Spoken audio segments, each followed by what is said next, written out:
Hello and welcome to the January 15th, 2010 video version of Invested Central's Chart of the Day. I'm Tom Boley, Invested Central's Chief Market Strategist, and it's my pleasure to provide you with today's Chart of the Day. This Chart of the Day is brought to you by StockCharts.com, simply the web's best financial charts. Well, today we are featuring GILD, Gilead Sciences.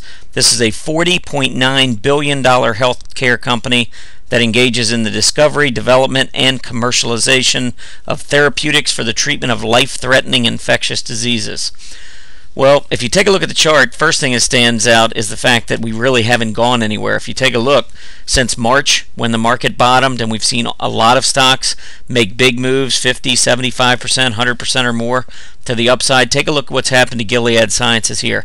Strictly been moving to the side almost all year long in 2009, and then to start out 2010, we've actually started rising, but we've gotten close to this downtrend line. We have not yet been able to clear this downtrend line. So until we can make this move above the downtrend line, our focus would be more on the short side with this particular issue.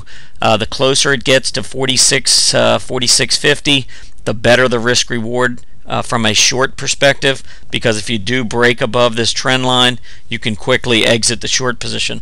So we're looking at short position anywhere from the current price up to about 46.50, and then we would expect to pull back down into the 42.50 to 43 range to coincide with the most recent lows back at the end of October and then again in mid-December. Now, we did point out here the volume. You can see on the last two big moves to the downside, both of them were accompanied by very, very heavy volume. So it looks to me as though there's a lot of distribution on the stock. I would be very careful if I was in on the long side, at least until we get a breakout. If we can get a break above this downtrend line and we can see volume pick up, get the MACD through the center line and moving to the upside, then perhaps some of the technicals should change here. But in the meantime, I'd be careful, and in fact, I would be looking more on the short side. I hope you've enjoyed our presentation today. Be sure to check out our chart of the day every day at InvestedCentral.com.